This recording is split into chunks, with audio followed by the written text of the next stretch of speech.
فوز عمري إلى الله إن الله بصير بالعباد ولا حول ولا قوة إلا بالله العلي العظيم حسبنا الله ونعم الوكيل نعم المولى ونعم النصير أعوذ بالله من الشيطان اللعين الرجيم بسم الله الرحمن الرحيم الحمد لله الذي لا مضاد له في ملكه ولا منازع له في أمره ولا شبيه له في عظمته ثم الصلاة والسلام على رسوله الكريم الأمي المكي المدني القرشي الهاشمي بالقاسم محمد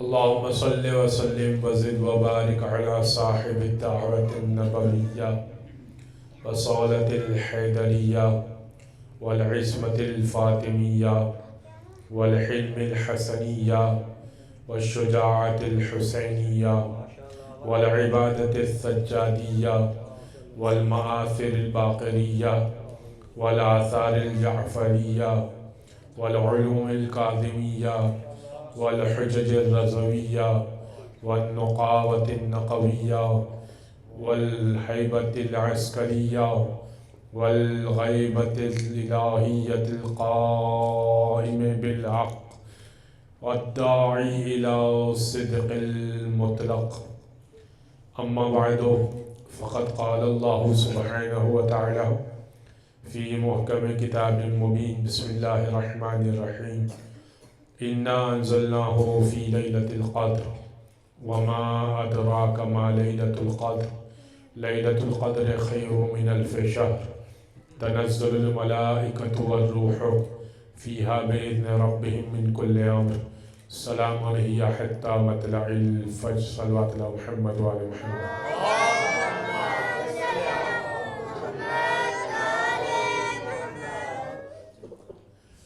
حضرات گرامی سلسلے وار مجالس کی یہ تیسری مجلس ہے اور شب شہادت آخری مجلس انشاءاللہ ہوگی. ان مجلسوں میں اور ایام عزا کی مجلسوں میں ایک خاص فرق ہے. ایام عزا کی مجلس میں حسین سے محبت کرنے والا آ جاتا ہے، مگر ان مجلسوں میں وہ آ ہی نہیں سکتا کہ جو سیدہ سے بھی محبت کرتا ہو اور دشمن سے بھی محبت کرتا ہو. لہٰذا یہ مجلسیں ذرا منفرد اور مختلف ہوتی ہیں اور ہر شخص کو یہ توفیق نہیں ہوتی کہ وہ دشمنان اہل بیت سے برات کا اظہار کر سکے، اس لیے کہ محب تو بہت ہیں مگر دشمن اہل بیت سے اظہار برات کرنے کی جرت بہت کم لوگوں میں پائی جاتی ہے. کرتی ہے تیری ذات کبھی بات خدا سے اور ملتی ہے محمد کو شفا تیری قصہ سے، اور راضی نظر آتے ہیں علی تیری رضا سے، اور حسنین بھی بنتے ہیں سخی تیری عطا سے. بن جاتا ہے عباس بھی تو تیری دعا سے، زینب بھی ہے پاکیزہ تیری پاک رضا سے. اور ہم خوش ہیں کسی سے تو فقط تیری خوشی پر، اے سیدہ ہم خوش ہیں کسی سے تو فقط تیری خوشی پر، اور جس جس سے تو ناراض ہے لعنت ہو اسی پر.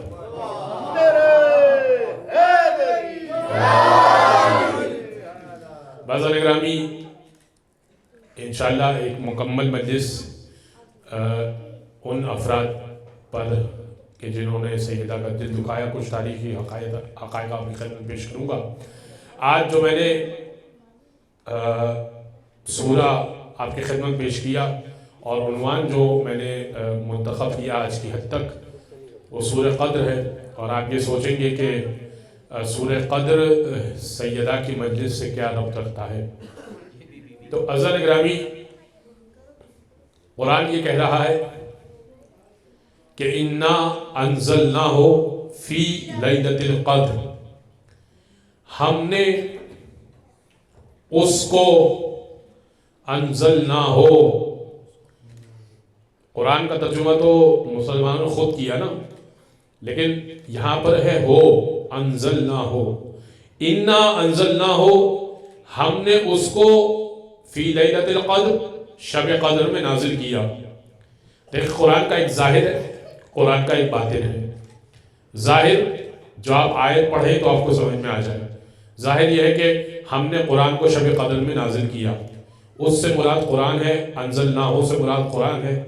قدر، شب قدر جو رمضان میں آتی ہے. وما ادراک ما لیلۃ القدر، اور تم کیا جانو کہ شب قدر کیا ہے. لیلۃ القدر خیر من الف شہر، یہ جو رات ہے لیلۃ القدر، قدر والی جو رات ہے، خیر من الف شہر، 1000 مہینوں سے بہتر ہے. تنزل الملائکۃ والروح فیہا بإذن ربہم، اس رات میں ملائکہ نازل ہوتے ہیں. فیہا والروح، اور روح القدس بھی نازل ہوتی ہے. بإذن ربہم، اپنے رب کے اذن سے. حتی مطلع الفجر، یہاں تک کہ فجر طلوع ہو جاتی ہے، صبح ہو جاتی ہے. تو اب یہ بات ہو رہی ہے شب قدر کی، وہ رات کی جو رمضان میں آتی ہے. اور بعض مسلمان 27 رمضان کو شب قدر سمجھتے ہیں، یعنی شب 27 کو شب قدر سمجھتے ہیں. بعض 19، 21، 23 اور تمام راتوں کو آخری عشرے کی اس میں عمل کرتے ہیں. بعض شب 23 کو شب قدر کہتے ہیں، اس میں اختلاف ہے. لیکن میں نے عرض کیا آپ کی خدمت میں کہ قرآن کا ایک ظاہر ہے اور قرآن کا ایک باطن ہے. ظاہر وہ جو پڑھنے سے سمجھ میں آ جائے. باطن کون بتائے گا؟ باطن وہی بتائے گا جس پر قرآن اترا ہے. قرآن نے کہا نا کہ ہم نے اس قرآن کو وَمَا يَعْلَمُ تَعْوِيلُهُ إِلَّا اللَّهُ وَالرَّاسِخُونَ فِي الْعِلْمِ، اس قرآن کی تعویل کوئی نہیں جانتا إِلَّا اللَّهُ وَالرَّاسِخُونَ فِي الْعِلْمِ، سوائے اللہ کے یا وہ جو علم میں اترے ہوئے ہیں. یہ نہیں کہا، دیکھیں توجہ رکھیے گا. ایک گلاس ہوتا ہے، ایک ظرف ہوتا ہے، اس کے اندر اتنا ہی پانی آ سکتا ہے جتنا اس میں گنجائش ہے.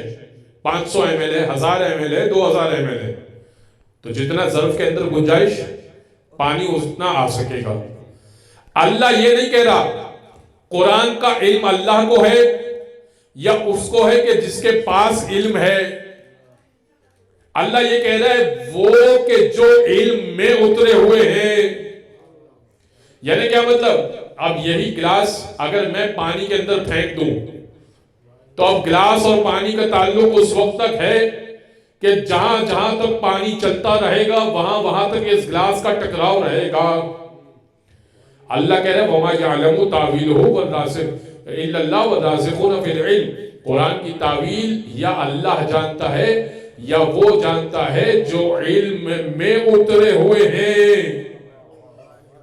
یعنی علم ہے لامتناہی، اور کوئی ایسے ہیں جو علم کے اندر اترے ہوئے ہیں. اسی لیے اہل بیت اس سے مراد ہے. تو اب قرآن کا ایک ظاہر ہے، قرآن کا ایک باطن ہے. اس کی مثال میں آپ کو پیش کر دیتا ہوں. دیکھیں، قرآن نے کہا ایک شخص امام محمد تقی علیہ السلام کے پاس آیا جو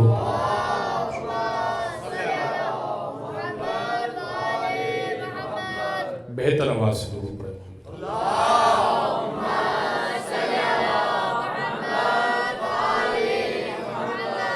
ایک شخص آیا امام تقی کے پاس. امام نے اس سے سوال کیا، کہا کہ یہ بتاؤ کہ قرآن کی، یہ میں سابقہ سال میں بھی شاید یہ روایت پڑھ چکا ہوں لیکن قرآن کے ظاہر و باطن کو سمجھانے کے لیے بہتر مثال ہے. کہا کہ یہ بتاؤ کہ قرآن کی وہ کون سی آیت ہے جو تم کو بڑی تقویت دیتی ہے، جو تم کو دلاسا دیتی ہے، جو تم کو سکون دیتی ہے. تو اس نے آیت پڑھی، قُلْ يَا عِبَادِيَ الَّذِينَ أَسْرَفُوا عَلَىٰ أَنفُسِهِمْ لَا تَقْنَطُوا مِن رَحْمَةِ اللَّهِ. حبیب میرے ان بندوں سے کہہ دیجئے اسرفوا علی انفسہم، جن لوگوں نے اپنے نفسوں پر اسراف کیا، ظلم کیا. لا تقنطوا من رحمت اللہ، اللہ کی رحمت سے مایوس نہ ہونا. ان اللہ یغفر الذنوب جميعا، اللہ تمام گناہ گاروں کو بخش دے گا. حبیب گناہ گاروں سے کہہ دیجیے، ٹھیک ہے. اس نے کہا کہ فرزند رسول 24 آیت پہ پہنچتا ہوں مجھے بڑا سکون ملتا ہے کہ اللہ میری بات کر رہا ہے کہ لا تقنطوا من رحمت اللہ، اللہ کی رحمت سے مایوس نہ ہونا. ان اللہ یغفر الذنوب جميعا، تمام گناہ گاروں کو اللہ بخش دے گا. امام نے کہا ہاں جس مرحلے پر تم ہو اس مرحلے پر یہ آیت کا فرزند رسول، پھر کیا کوئی اور بھی آیت ہے؟ امام نے کہا کہ بالکل. کہا کہ پھر فرمائیے کہ اس سے بڑھ کر کون سی آیت ہے جو تقویت دیتی ہے انسان کو؟ فرمایا وَلَسَوْفَ يُعْطِيكَ رَبُّكَ فَتَرْضَىٰ، حبیب قریب آپ کو اتنا دیں گے. یعطیک ربک، آپ کا رب آپ کو اتنا دے گا. وَلَسَوْفَ ان قریب آپ کو اتنا دے گا. فَتَرْضَىٰ، آپ راضی ہو جائیں گے. اس نے کہا فرزند رسول یہ تو پروردگار اپنے حبیب سے کہہ رہا ہے کہ حبیب ہم آپ کو اتنا دیں گے ان قریب کہ آپ راضی ہو جائیں گے. اس میں مجھ گناہگار کا کہاں تذکرہ ہے کہ مجھے تقویت ملے؟ امام نے کہا کہ تجھے کیا لگتا ہے کہ حبیب کو کیا دیا جائے گا اور کس بات پر حبیب راضی ہو جائیں گے؟ اس نے کہا مجھے نہیں معلوم. امام نے کہا حبیب اس وقت تک راضی نہیں ہوں گے جب تک ایک ایک گناہگار کی شفاعت ہو کر وہ جنت میں نہیں چلا جائے گا. تو اب یہ باطن کس نے بتایا؟ یہ امام تقی نے بتایا کہ قرآن کا یہ باطن ہے کہ فَتَرْضَىٰ اور یعطیکا سے کیا مراد ہے. تو قرآن کا ایک ظاہر ہے کہ قرآن کا ایک باطن ہے. تو عرض میں آپ کی خدمت میں کہہ رہا ہوں لیلۃ القدر یعنی وہ رات جو قدر والی رات ہے. چھٹے امام کی حدیث ہے لیلۃ القدر ہی فاطمۃ الزہرا. کہا کہ لیلۃ القدر سے مراد فاطمہ زہرا کی ذات ہے. یعنی کیا مطلب؟ چھٹے امام کہہ رہے کہ پھر اس سے سوال کیا راوی نے کہ مولا پھر ہو کا کیا ترجمہ لیں گے؟ انا انزلناہ فی لیلۃ القدر، ہم نے اس کو شب قدر میں نازل کیا.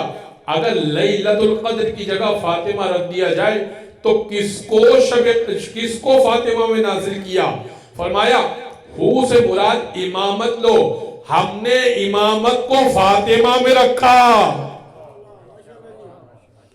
پھر امام نے کہا اب اگلی آیت فاطمہ کے ساتھ پڑھو وما ادراکا ما لیلۃ القدر، تم کیا جانو کہ فاطمہ کی ذات کیا ہے؟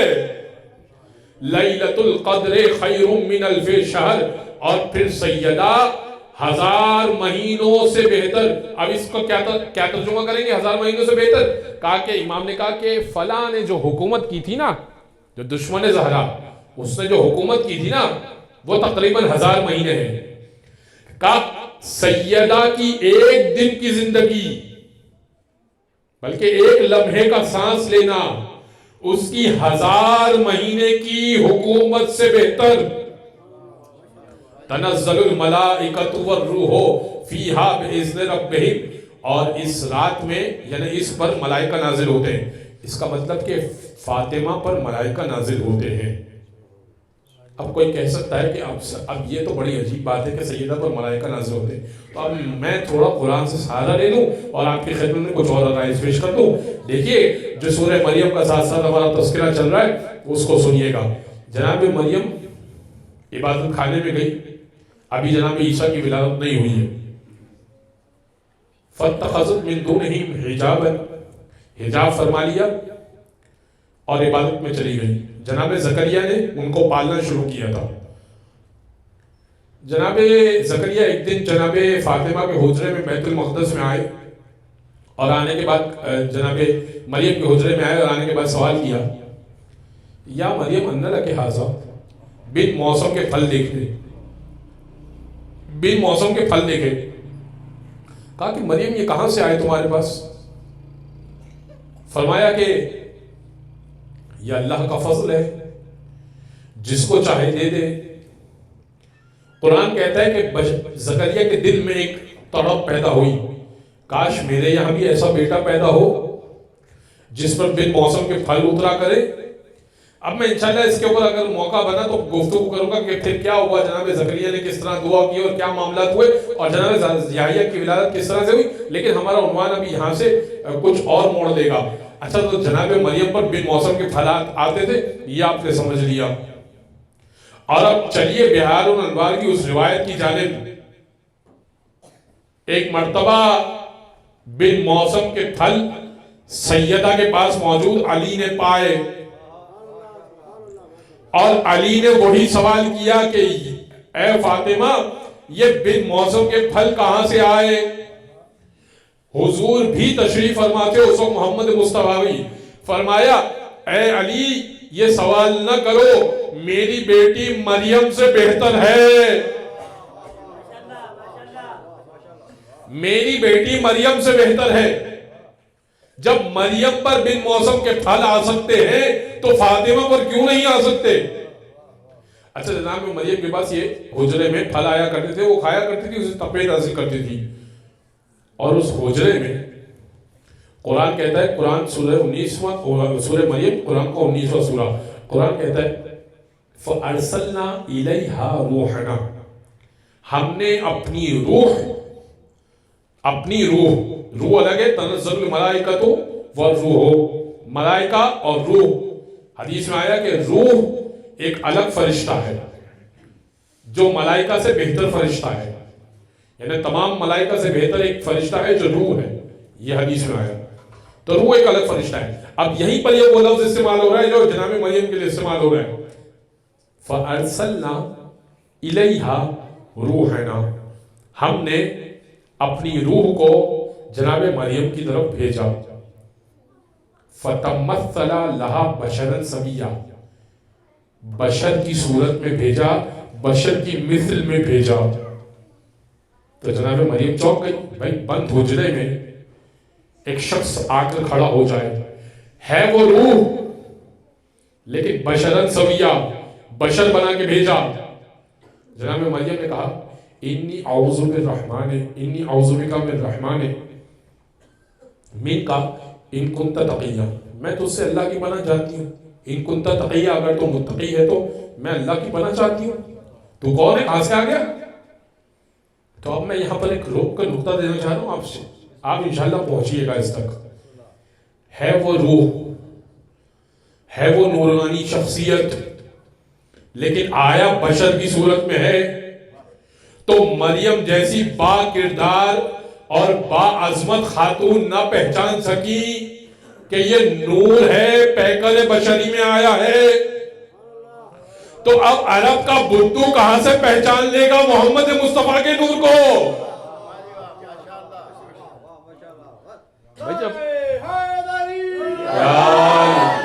جب مریم نہ پہچان سکی اللہ کی روح کو، اللہ کی بھیجی ہوئی روح کو نہ پہچان سکی تو کہاں سے؟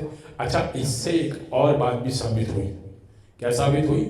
جب مریم پر ملائکہ آ سکتے ہیں تو فاطمہ پر کیوں نہیں آ سکتے؟ مریم افضل ہے نا، تو مریم پر ملائکہ جب آ سکتے ہیں تو فاطمہ پر کیوں نہیں آ سکتے؟ بس ایک مرتبہ ان کنت تقیہ جو میں آپ کے خطوں میں پیش کرتا تھا، تنزل الملائکۃ والروح، روح بھی نازل ہوتے ہیں، ملائکہ بھی نازل ہوتے ہیں فاطمہ کی زہرا کی ذات پر. اچھا، لفظ کیا ہے؟ تنزل الملائکۃ، نازل ہوتے. ہر مسلمان کیا ترجمہ کرتا ہے کہ اس رات میں ملائکہ بھی نازل ہوتے ہیں اور روح القدس بھی نازل ہوتی ہے. حتی مطلع الفجر، فجر تمام ہونے تک ملائکہ نازل ہوتے ہیں. اب چھٹے امام کی ایک حدیث ہے، فرماتے ہیں کہ تخاصموا بلیلۃ القدر، دیکھو جب تم سے تمہارا مخالف کسی بات پر مناظرہ کرے نا تو اس سے لیلۃ القدر سے متعلق بات کرو. کیا مطلب؟ امام نے کہا کہ اس سے یہ پوچھو کہ شب قدر ابھی بھی ہے یا محمد کے زمانے تک تھی؟ بھائی ابھی بھی ہے شب قدر یا محمد کے زمانے تک تھی؟ وہ کہے گا ابھی بھی ہے. تو بھائی یہ ملائکہ کس پہ نازل ہوتے ہیں؟ کسی مفتی نے دعویٰ کیا، کسی ملا نے دعویٰ کیا کہ بھئی مجھ پر ملائکہ اس رمضان میں مجھ پر ملائکہ نازل ہوئے ہیں، تو اب جب کہ تنزل اللفظ ہے ملائکہ نازل ہوتے ہیں اور ہوتے رہیں گے، تو جب تک ملائکہ نازل ہوتے رہیں گے صبح قیامت تک کوئی ایسی شخصیت بھی ہو جو چھپی ہوئی ہو اور ملائکہ نازل ہوتے ہو،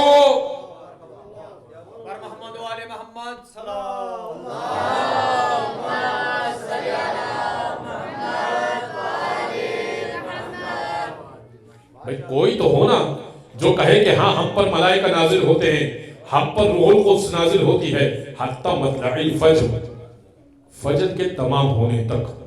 اس مطلع الفجر سے مراد اگر ہم القدر لیلۃ القدر سے مراد فاطمہ زہرا کی ذات دیتے تو اس سے مراد چھٹے امام کہتے کہ اس سے مراد یہ ہے کہ مطلع الفجر وہ فجر کہ جب امام مہدی کا ظہور ہوگا اس وقت تک بی بی فاطمہ کی امان میں رہو، جب تک کہ فجر طلوع نہیں ہو رہی تب تک سیدہ کی ذات پناہ گاہ ہے۔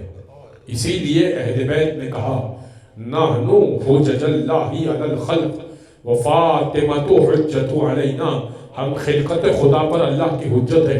دیکھیے میرے اور آپ پر کون ہے خدا کی حجت؟ امام مہدی ہیں، امام حسن عسکری ہیں، امام محمد تقی ہیں، امام علی النقی ہیں، امام رضا ہیں، امام موسی کاظم ہیں، یہ سب حجت خدا ہے۔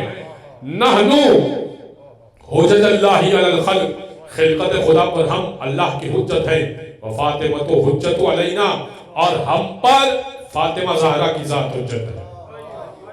صلوات پڑھتے محمد و آل محمد۔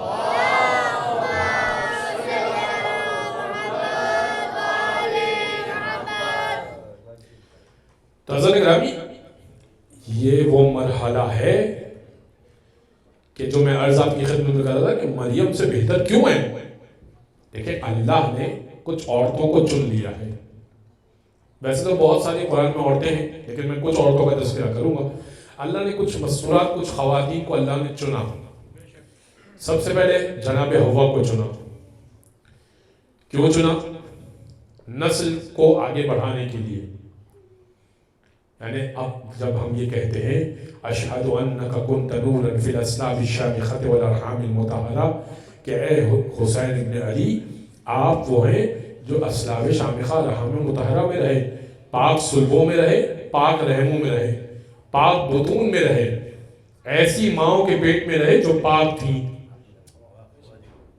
یہ جو امام کہا، اور اب اس سے ایک مناظرہ یاد آ گیا کہ کمال کا ہے، درود پڑھتے محمد و آل محمد۔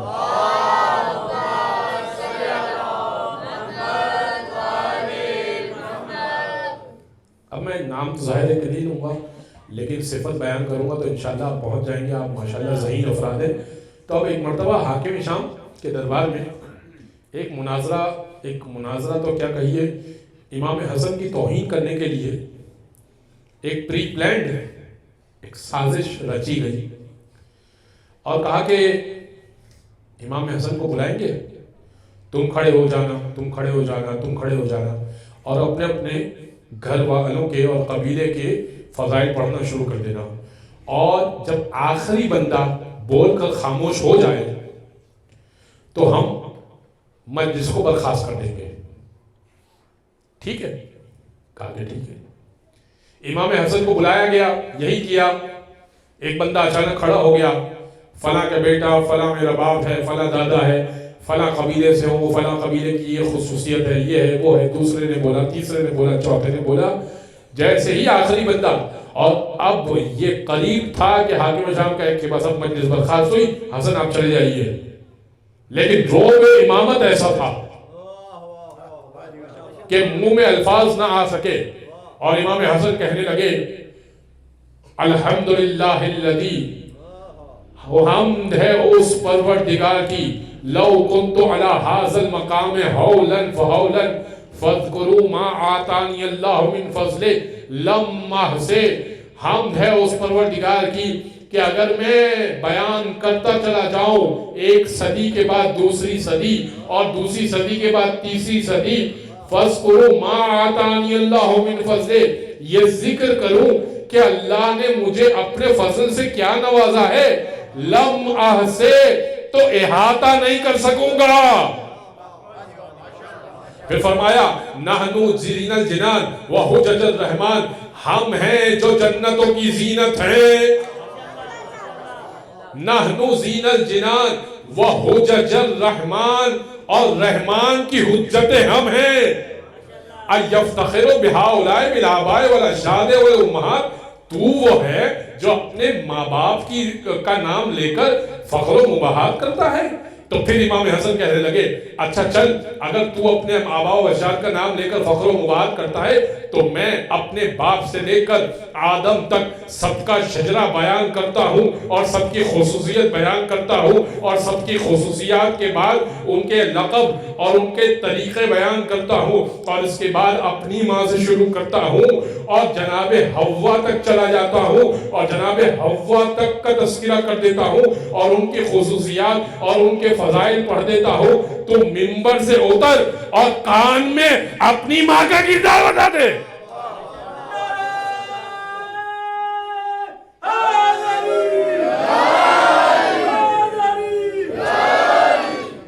بھائی تو منبر سے اتر اور کان میں بتا دے.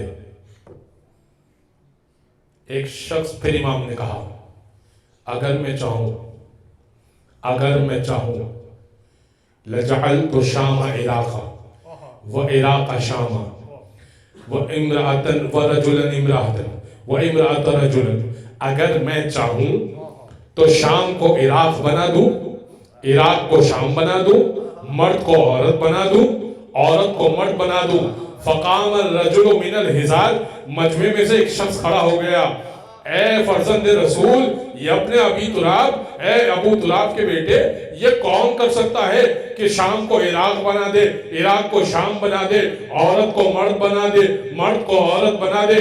فنظر الامام الیہ شزرا، امام نے گھور کے اسے دیکھا اور ایک جملہ ارشاد فرمایا اما تحسبین ان تقعدی بین الرجال، مجمع میں بیٹھ کر اے عورت تجھے شرم نہیں آتی؟ اپنی طرف دیکھا تو جنس بدل گئی تھی، بھاگنے لگا. مولا نے پیچھے سے فقال الامام من عقبہا، پیچھے سے آواز دی، بدلہ پورا نہیں ہوا، گھر پہ جو عورت چھوڑ کے آیا تھا مرد بن گئی.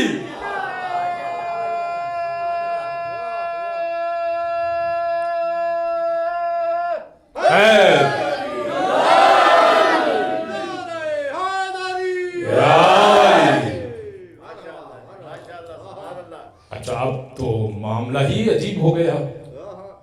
بھائی سوچ کے بیٹھے تھے کہ حسن ابن علی کو زج کریں گے، حسن ابن علی کو نعوذ باللہ من ذالک حقیر اور ذلیل کریں گے.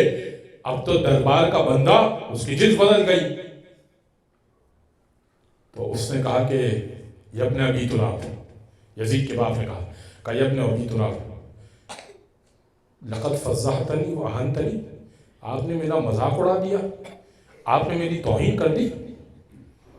امام نے جملہ کہا ان العرش، اب ایک لفظ یاد رکھے گا، سیری کا مطلب سواد یہ رے یہ، سیری کا مطلب ہوتا ہے چلی جا، عورت کے لیے استعمال ہوتا ہے چلی جا.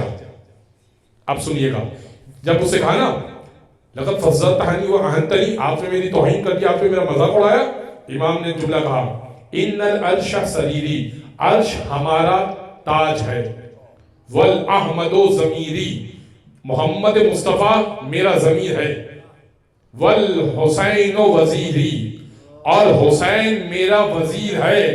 ان شئتا اقل لک سیری، اگر تو کہے تو تجھے بھی کہہ دوں سیری.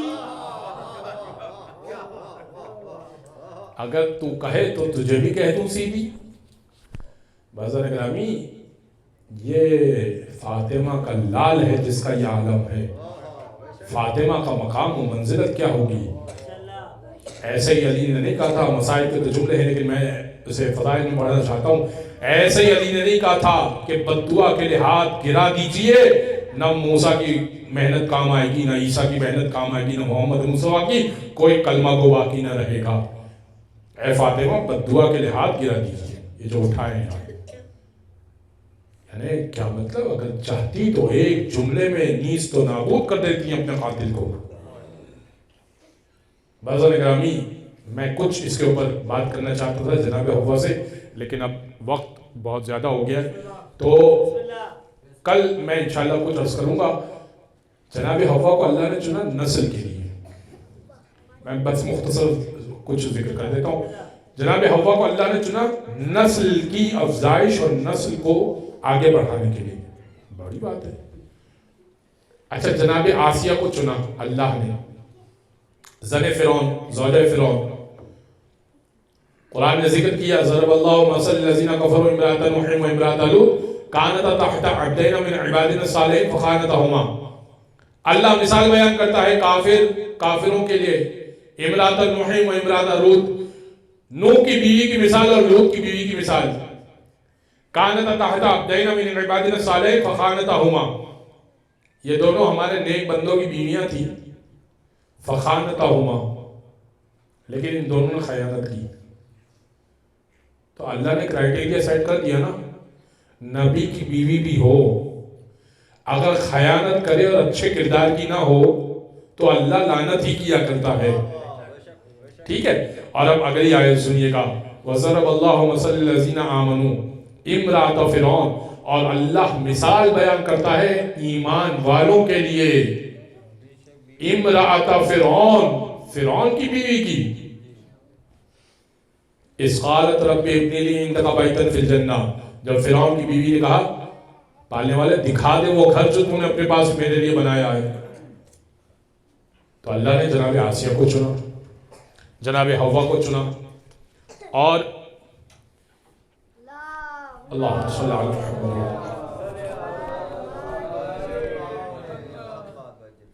تو اللہ نے جناب حوا کو چنا، جناب آسیہ کو چنا، یہ دو خاتون کو چنا، اور جناب مریم کو چنا۔ کل آیت مسلسل آیت پڑھ رہا ہوں اس عنوان پہ کہ یا مریم ان اللہ اصطفیٰ کی وطہارہ کی واصطفیٰ کی علی النساء العالمین، مریم ہم نے آپ کو چن لیا، پاک کیا، اور عالمین کے عورتوں پر چنا۔ تو اللہ نے تینوں خاتون کو چن لیا، لیکن آپ کمال دیکھیے، حوا کسی کی بیٹی نہیں ہے۔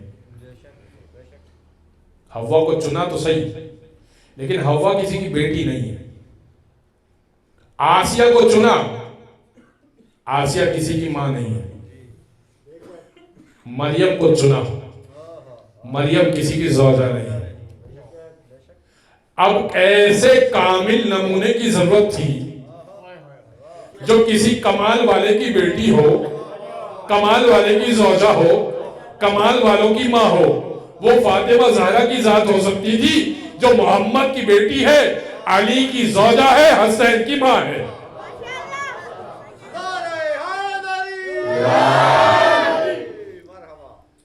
اور اب غور کیجئے گا ایک اور نقطے کی طرف اشارہ، اللہ نے مرد اور عورت کے حساب سے، پیئر ہے نا مرد اور عورت، اِنَّا خَلَقْنَاكُمْ مِنْ ذَكَرٍ وَأُنْثَىٰ، ہم نے تمہیں مرد اور عورت کی صورت میں پیدا کیا۔ تو پیئر کی صورت میں اللہ نے انسانوں کو پیدا کیا، جوڑے کی صورت میں پیدا کیا۔ بہت ساری آیتیں اس عنوان کے متعلق۔ تو دونوں برے ہوں، یعنی شوہر بھی برا، خاتون بھی بری، اس کی مثال قرآن نے دی، سورہ لہب، ابو لہب اور اس کی عورت، تبت یدا ابی لہب وتب، ابو لہب کے ہاتھ ٹوٹے، ما اغنی مالہ وما کسب، کہ ابو لہب کے ہاتھ ٹوٹے، نہ اس کا مال اس کے کام آیا، نہ اس نے جو کمایا اس کے کام آیا۔ وَامْرَأَتُهُ، اور اس کی عورت بھی، یعنی اس کی زوجہ بھی، حَمَّالَةَ الْحَطَبِ، کہ وہ لکڑیاں اٹھانے والی تھی۔ تو یہ دو افراد میاں بیوی، مگر دونوں برے، قرآن نے مثال دی۔ اچھا، ایک اچھا ایک برا، یعنی شوہر اچھا زوجہ بری۔ ابھی آیت پیش کی آپ کی خدمت میں، نوح اور لوط کی مثال دی، حضرت نوح اور حضرت لوط اچھے، ازواج بری، تو قرآن نے مثال دے دی۔ برعکس بھی مثال دی، عورت اچھی مرد برا، ابھی پھر مثال دی آپ کی خدمت میں، فرعون کی مثال، فرعون برا، شوہر برا، خاتون اچھی، جناب آسیہ اچھی، تو دونوں برے، مرد اچھا عورت بری، عورت اچھی مرد برا. یہ مثالیں سمجھ میں آ گئی. اب آپ تصور کیجئے کہ دونوں اچھوں میں کس کی مثال دی ہوگی. فرمایا مرج البحرین یلتقیان، دو دریا ہیں جو آپس میں بہہ رہے ہیں، بینہما برزخ لا یبغیان، ان دونوں کے درمیان ایک حد فاصل ہے کہ یہ دونوں اس سے تجاوز نہیں کرتے. اللہ کے رسول نے فرمایا ہما علی و فاطمہ، یہ دو دریا علی و فاطمہ ہے. وہوا برزخ، جو برزخ کی بات ہو رہی ہے وہ میری ذات ہے کہ نہ علی مجھ سے تجاوز کرتے ہیں نہ فاطمہ مجھ سے تجاوز کرتی ہے. یخرج منہما لولو والمرجان، ان سے لولو بھی نکلتے ہیں مرجان بھی نکلتے ہیں. لولو ہوتا ہے سبز موتی، مرجان ہوتا ہے سرخ موتی. سبز موتی سے مراد حسن کی ذات ہے، سرخ موتی سے مراد حسین کی ذات ہے.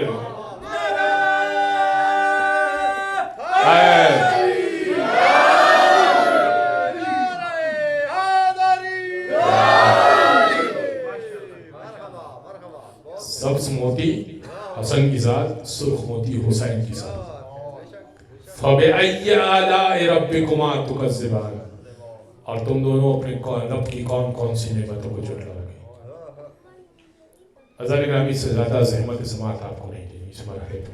کل انشاءاللہ ایک نئے انداز سے اور نئے چیپٹر کو گفتگو کریں گے. لیکن یاد رکھیے کہ سیدہ کی ذات وہ ذات ہے کہ جو محور ہے، رسالت سے جڑی ہوئی ہے، ولایت سے جڑی ہوئی ہے، امامت سے جڑی ہوئی ہے، علی سے متصل ہے، محمد سے متصل ہے، حسنین کریمین سے متصل ہے، سب سے متصل ہے.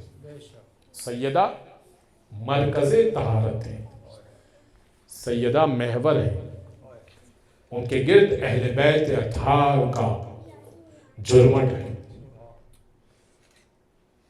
وہ ذات جو اتنی عالی ہو کہ رسول اس کے احترام میں بلند ہو جائے، وہ ذات ایک مطالبہ اگر کرنے جائے اور مسلمان اسے جھٹلا دے،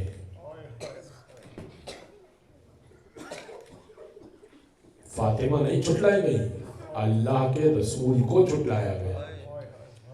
اس لیے کہ فرمایا کہ فاطمہ تو بضعۃ منی، فاطمہ میرا ٹکڑا ہے. من آذاہا فقد آذانی، جس نے اسے اذیت دی اس نے مجھے اذیت دی. سیدہ کے دل کو چوٹ پہنچائی. فلم تکلمہ حتی ماتت، سیدہ نے اس وقت تک اس سے کلام نہیں کیا جب تک کہ شہادت نہیں ہوگی. میں شہادت کے تفصیلی مسائل انشاءاللہ شب شہادت پیش کروں گا. عزیزان گرامی، سیدہ کے اوپر جب دروازہ گرا دیا گیا نا، کل میں نے کچھ مسائل پڑھے تھے، میں نے کہا تھا کہ آگے کچھ مسائل اور پڑھوں گا. کہا کہ اے فضا مجھے سنبھالا دو، میرا محسن شہید ہو گیا. پھر چھٹے امام کہتے ہیں علی کے گلے میں رسی کو ڈالا گیا، علی کے گلے میں رسی کو ڈالا گیا. وَہُجُومِ فُلَانٍ وَقُنفُسٍ، کیسے؟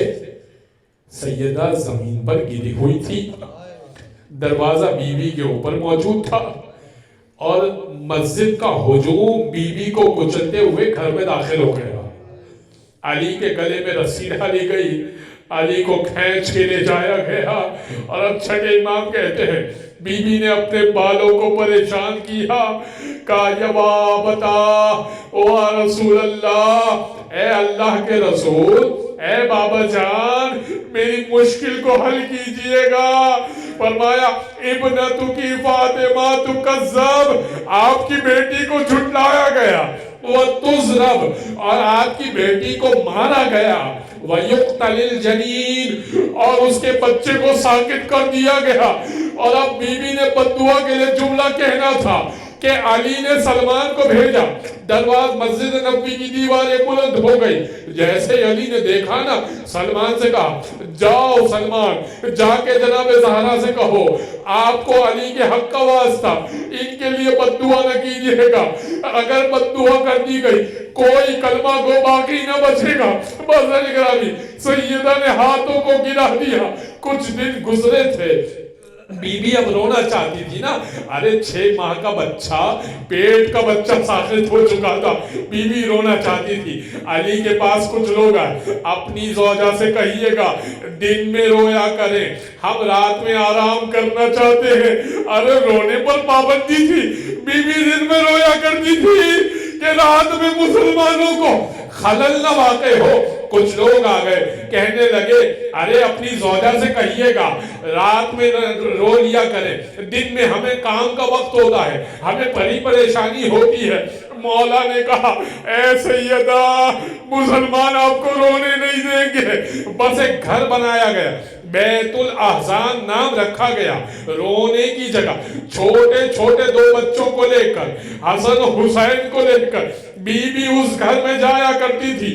ایک دن بی بی پلٹ کر آئی، کہنے لگی ابو الحسن کیا مدینہ والوں کو ہو کیا گیا ہے، ہمیں رونے تک نہیں دیتے۔ اور پھر ایک دن مولا کو دیکھا اس حالت میں، ارے زوجہ کے لئے کتنی مشکل ہوگی نا آخری جملہ، آنکھوں میں اگر آنسو آ جائیں تو بی بی نے کرم نوازی کر دی۔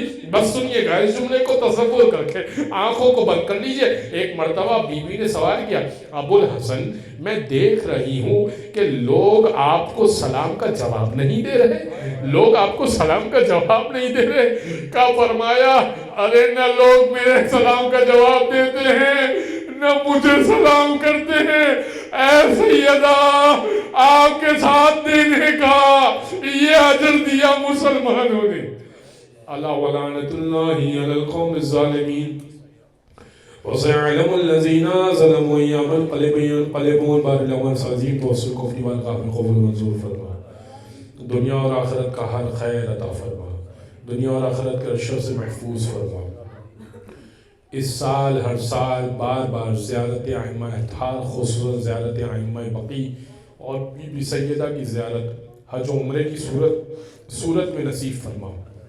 وہ افراد کہ جنہوں نے اس مجلس کے بپا کرنے میں تعاون کیا، جو بانیان مجلس ہے نیاز کے حصے میں تعاون کیا، یا کسی بھی اعتبار سے چاہے وہ خدمت کر کے دسترخوان بچھا کر انتظامات کر کسی بھی طریقے سے ذکر اہل بیت میں اپنا حصہ دے رہے ہیں، پروردگار ان سب کی توفیقات میں اضافہ فرما، ان سب کو دنیا اور آخرت کا ہر خیر عطا فرما، امام کے ظہور میں تعجیل فرما، ظہور کی بہترین تیاری کرنے کی توفیق عطا فرما۔